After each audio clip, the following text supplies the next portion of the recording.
Chapter 1, The Metamorphosis, A Global Pulse. Vietnam is no longer the quiet postcard of 20 years ago. It has transformed into a vibrant, shifting landscape, alive, loud, and ever-changing.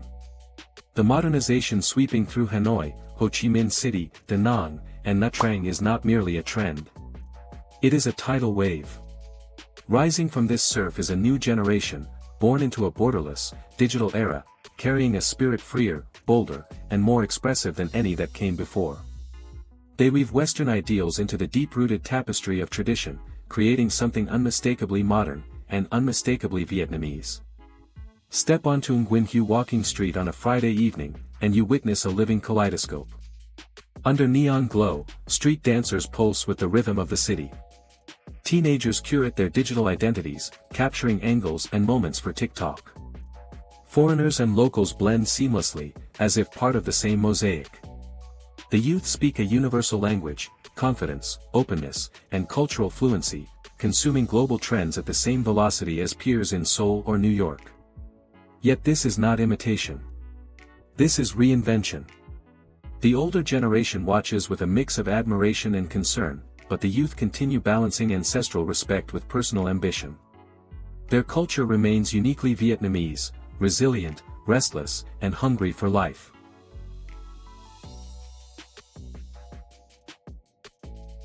Chapter 2, The Silhouette of Freedom, Fashion as Language. In today's urban theater, fashion is the loudest dialogue. The streets have become runways where crop tops, low-back dresses, and body-hugging silhouettes reflect confidence and empowerment. Some say this shift marks a departure from tradition. But to the youth, it is simply wardrobe evolution, an extension of a globalized world. Social media curates this aesthetic. Influencers merge Korean street style, Japanese minimalism, and European chic, then fuse them with local flair, silk outerwear layered over modern cuts, sneakers paired with Audai-inspired patterns. The result is a new traditional aesthetic, familiar, yet thrillingly fresh. Debates rise. Does revealing clothing invite unwanted attention? Does it signal superficiality? But the prevailing sentiment is autonomy. This is self-love, not rebellion. A wordless language through which identity is negotiated in a multicultural society. Fashion becomes not just something to wear, but something to declare. This is who I am.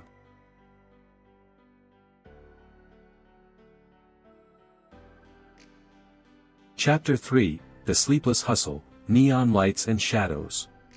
The heartbeat of the city quickens after dark. Cafes glow past midnight. Bars thrum with heat and music.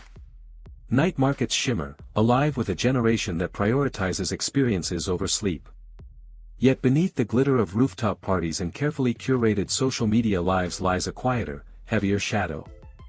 The pressure to appear endlessly happy, stylish, and productive creates a silent current of anxiety, one that few speak about, but all can feel. This fast-paced existence invites certain habits. Irregular sleep. Dependence on milk tea, coffee, and energy drinks. Skipping meals. Emotional fatigue from constant comparison. Still, calling this lifestyle reckless misses the point. Vietnam's youth may party under neon lights, but by sunrise, many are building brands, launching online shops, running creative studios, managing content channels, and shaping industries, often before they turn 25. They are not irresponsible. They are navigating a world overflowing with both opportunity and pressure, searching for balance in a society evolving at breakneck speed.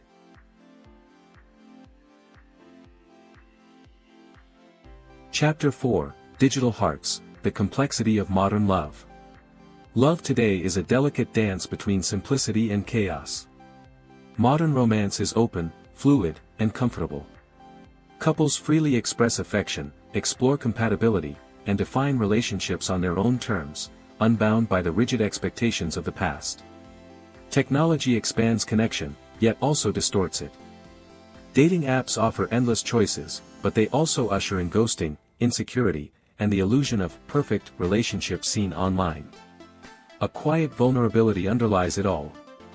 Young men break away from silent masculinity. Young women voice their needs for equality, respect, and emotional depth. Mental health, heartbreak, self-worth, these topics, once taboo, are now shared with refreshing honesty. But the path is rarely smooth. Many relationships dissolve under lifestyle differences or personal ambition. Others drift into casual flings, leaving behind confusion or emotional fatigue. Still, the romantic spirit persists. Coffee dates. Beach sunsets. Candid photos capturing a fleeting moment of connection. Vietnamese youth continue to love deeply, passionately, and intensely, even as they navigate the contradictions of independence and intimacy. Chapter 5, The Horizon, Anchored Roots, Soaring Wings. In the end, the story of Vietnam's liberal youth is a story of identity. Of finding space to honor their roots while boldly questioning the norms. Of searching for happiness, on their terms. They are not lost. They are learning. Not spoiled, simply adapting. Not abandoning tradition, redefining it. Despite concerns about revealing fashion, fast living, or shifting relationship norms, the resilience and intelligence of this generation shine unmistakably.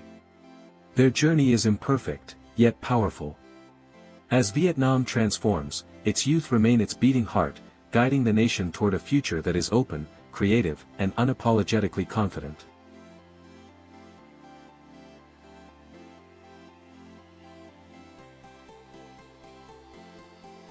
Chapter 6, The Glass Wall, The Digital Dilemma of the Under-16s.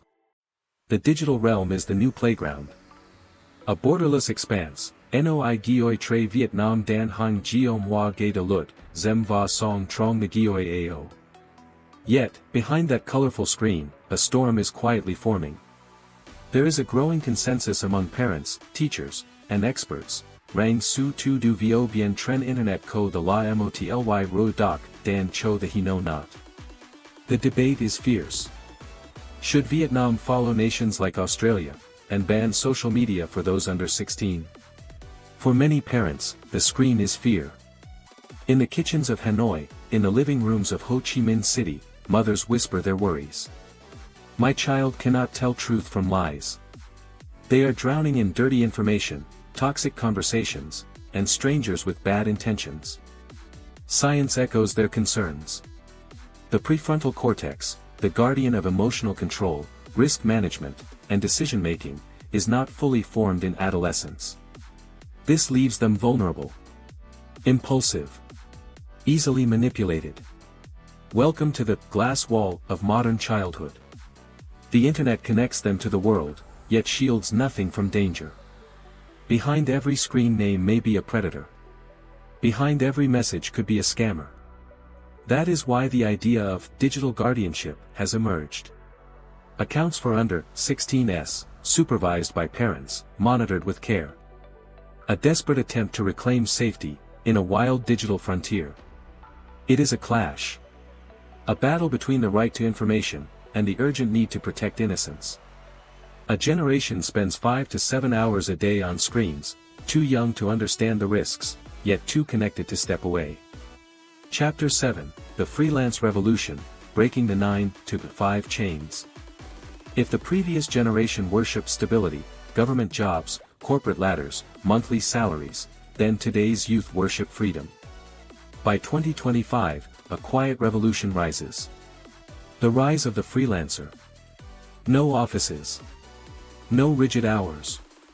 Just a laptop, a Wi-Fi connection, va mot chuan sa phi o de lat hay Saigon lam van phong.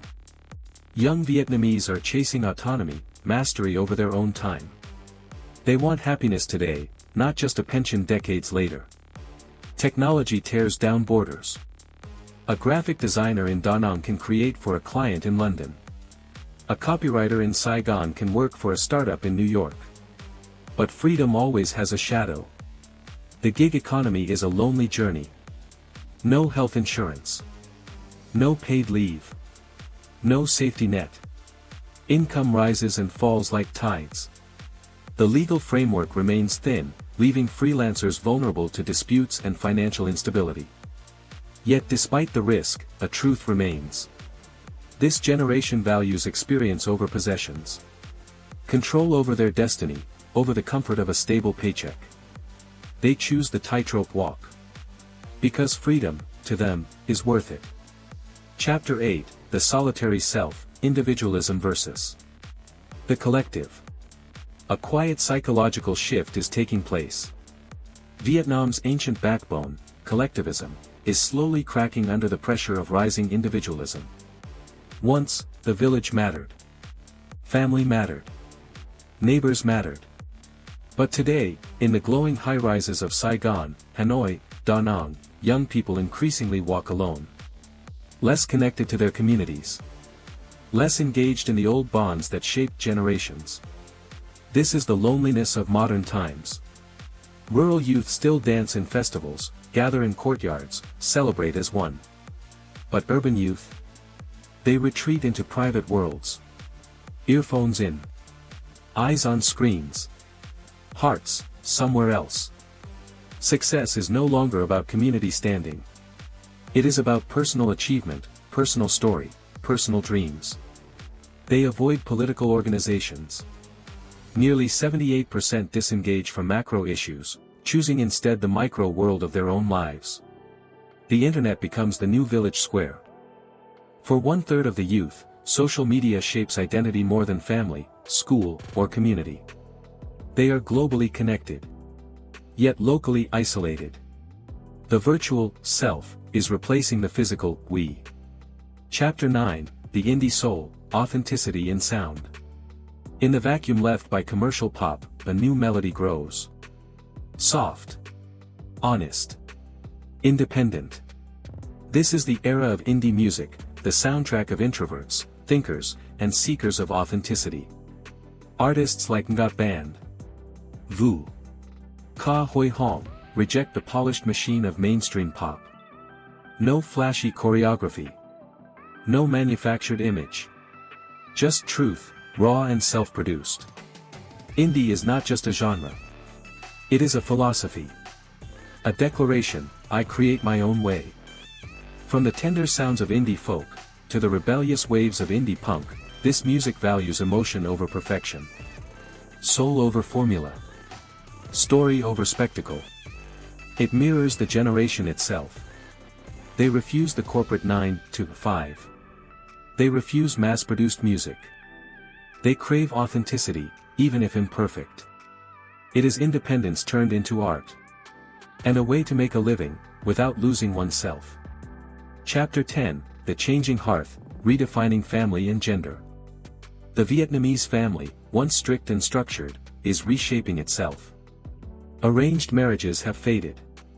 Mon Dang Ho Doi, matching social status, is no longer the rule.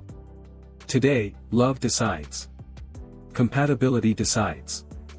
Two people, choosing each other, decides. The nuclear family becomes the norm. Young couples want space, privacy, freedom from the multi-generational expectations of the past. But the shadow of feudalism remains.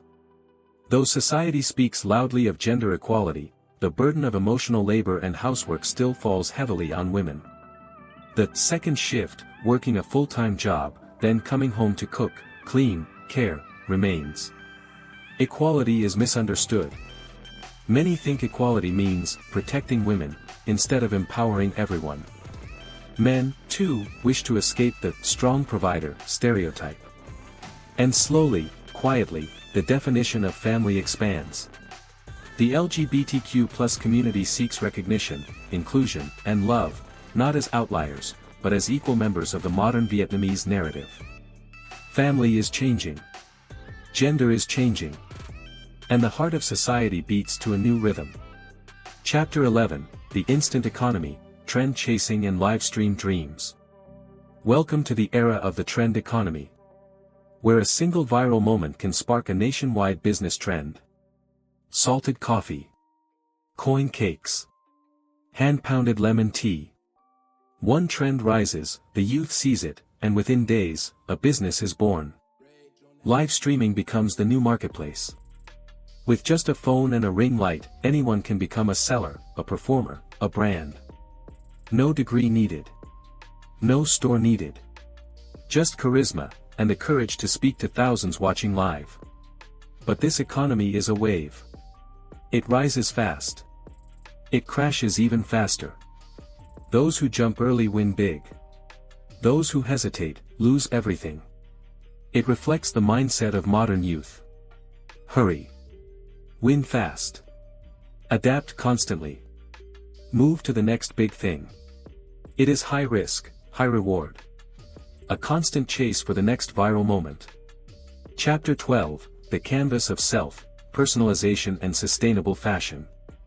Fashion is no longer about fitting in. It is about declaring who you are. 2025 is the age of personalization. Youth mix thrifted vintage with futuristic streetwear. Y2K nostalgia blends with gorpcore practicality. Clothing becomes a canvas for identity. But there is also growing conscience. Sustainable minimalism emerges as a counterculture to fast fashion. Organic cotton. Linen. Durable fabrics over disposable trends. Even men embrace fluidity. Blazers with shorts. Sneakers with trousers. Sportswear mixed with formal wear. The rules of gender fade. What remains is authenticity. Fashion becomes a language. A story. A mirror of one's values. Chapter 13, The Shadow of Liberty, Toxic Speech and Cyberdeviance. The digital world expands, but so does its darkness. A portion of the youth misinterprets freedom of speech, turning it into a weapon. Anonymity fuels aggression. Virtual groups glorify shock value. Toxic speech becomes entertainment. Slang replaces politeness. Hostility replaces respect. Online behavior begins to stain real-life interactions. This is not harmless rebellion. It is dangerous. Repeated exposure to toxic content imprints the brain, normalizing violence, selfishness, and cruelty. Teenagers, still forming their identity, absorb these digital shadows. Vietnam must teach its youth. Freedom of speech does not mean freedom from responsibility. The digital world needs ethics, as real and as strict as the physical one. Chapter 14, The Quest for Truth, The Struggle for Intellectual Freedom. Beneath the noise of pop culture lies a deeper struggle. The fight for academic freedom. Knowledge is power, yet access to data, archives, and research often hides behind bureaucracy, introduction letters, restricted institutes, controlled sources. This creates fragility. A nation cannot thrive when its youth cannot freely explore knowledge. Without diverse information, critical thinking collapses. Students risk becoming passive followers, consuming only what is approved, never questioning, never analyzing. True freedom requires freedom of thought. Vietnam's future depends on democratizing knowledge, making it public, accessible, and transparent. Only then can the youth build a future rooted in truth, not filtered reality. Chapter 15, The Digital Psyche, Mental Health in the Age of Algorithms. At the end of it all, the liberal life of Vietnamese youth is a psychological battleground. Technology addiction rises. 14.5% of adolescents show signs of dependence on screens. The phone is comfort and prison. Instagram and TikTok distort reality. Perfect bodies. Perfect lives. Perfect illusions, creating insecurity, anxiety, and invisible pressure. The demand to be authentically perfect becomes exhausting. Life becomes content. Moments become performance. Yet, hope remains. Conversations about mental health are opening. Young people are learning digital self-defense, setting boundaries, seeking real-world balance, and acknowledging their emotional struggles. They are overwhelmed, yes. But they are also resilient. Adapting, evolving, surviving this new digital chaos. They are the generation of pressure, and the generation of possibility. Thank you for staying with me until the very end of this journey. Each chapter you've just heard is a window into the lives of today's Vietnamese youth, colorful, complex, full of opportunities, yet not without challenges. But now, I want to hear from you. What do you think? Did you see a part of yourself reflected in these stories, or maybe a glimpse of a generation finding its way in a changing world? Share your thoughts in the comments. I always love reading your perspectives. If you enjoyed this video, don't forget to hit like, subscribe, and turn on the notification bell so you won't miss the next stories coming your way. Thanks again for watching. I'll see you in the next one. Peace.